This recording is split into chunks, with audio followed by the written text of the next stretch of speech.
Hello दोस्तों, स्वागत है आपका एक बार फिर से मेरे चैनल में। आज मैं आपके लिए एक नई कहानी लेकर आई हूँ। मेवाड़ के राणा सांगा की मृत्यु हुई। उनके एक ही लड़का था, उसका नाम उदय सिंह था। सांगा की मृत्यु के समय वह 5 बरस का था।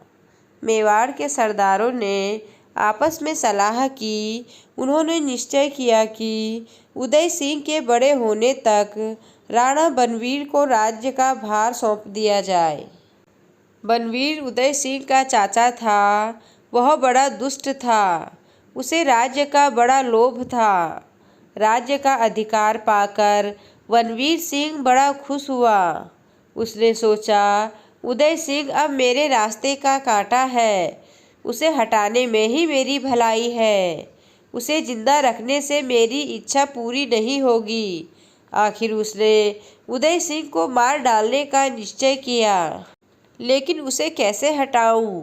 महल में पत्रा नाम की एक दाई माँ थी। उसका एक ही लड़का था। वह भी उदय सिंह की उम्र का ही था। पत्रा उदय सिंह को अपने बेटे से भी अधिक प्यार करती थी। दोनों बालक एक ही साथ खेलते थे। पत्रा बनवीर के स्वभाव को अच्छी तरह से जानती थी।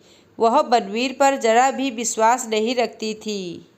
उदय सिंह की रक्षा के लिए हमेशा जागरूक रहती थी।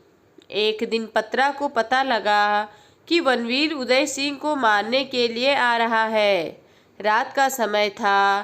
पत्रा का बेटा भी उदय सिंह के पास ही सोया था।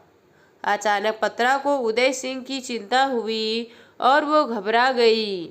उदय सिंह को बचाने का कोई उपाय नहीं देखा। वह थोड़ी देर तक सोचती रही। अब देर करने का समय नहीं था। वह दौड़ी हुई उदय सिंह के पास गई। उसे उठाकर एक बड़े टोकरे में रख दिया और ऊपर से उसे ढक दिया। उसके बाद एक ईमानदार नौकर के हाथ में वह टोकरा देकर बोली, देखो, इसमें हमारे राजकुमार हैं। इसे किले से बाहर ले जाओ। अमुक स्थान पर मेरा इंतजार करना। नौकर टोकरा लेकर चला गया। पत्रा ने अपने बेटे की ओर देखा और मन ही मन में कहा, मुझे आज अपनी जान देकर भी उदय सिंह को बचाना चाहिए। लेकिन अब मुझसे क्या हो सकता है? मैं तो एक स्त्री हूँ। बनवीर का मुकाबला करने की ताकत मुझ में नहीं है। हाँ, एक उपाय है, मगर मैं वह काम कैसे कर सकती हूँ? मैं अपने दिल को कैसे ऐसा बेरहम बना सकती हूँ? हे भगवान, क्या तू मेरी परीक्षा लेना चाहता है?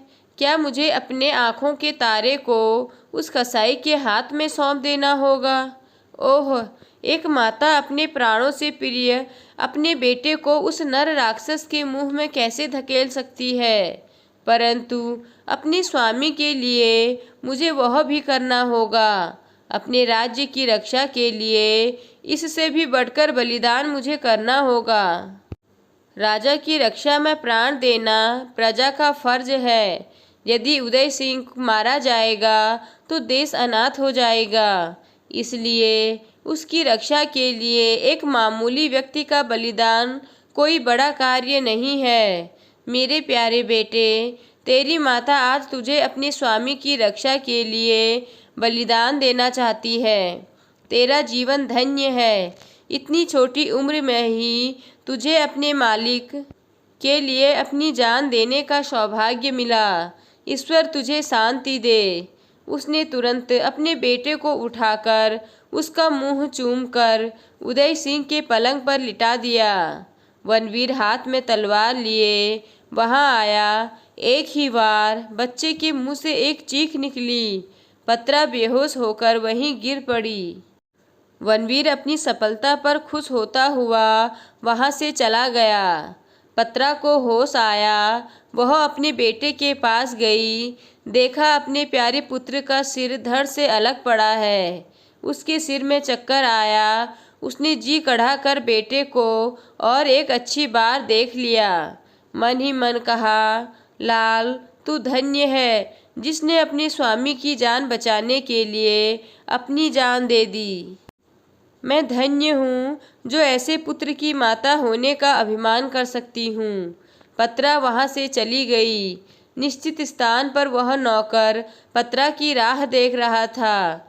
पत्रा वहाँ पहुँचकर रात की रात में उस राज्य से बाहर चली गई। वह उदय सिंह को लेकर कई राज्यों में भटकती रही। अंत में कमल मीर के राजा ने उसे शरण दी। उदय सिंह के बड़े होने तक पत्रा उसकी देखभाल करती रही। जब उदय सिंह बड़ा हो गया तो पत्रा ने उदय सिंह के जीवित रहने की खबर मेवाड़ वालों को दी। वहाँ के सरदार लोग बड़े खुश हुए। वनवीर राज्य छोड़कर भाग गया। उदय सिंह सिंहासन पर बैठा। पत्रा की आशा पूरी हुई। सब लोग पत्रा के इस त्याग की बात आज भी याद करते हैं। तो दोस्तों, आपको यह कहानी कैसी लगी मुझे कमेंट कर कर ज़रूर बताएं। अगर आपको मेरी कहानी पसंद आई हो तो मेरे चैनल को लाइक कीजिए और सब्सक्राइब कीजिए और साथ ही अपने दोस्तों के साथ आगे शेयर कीजिए। धन्यवाद।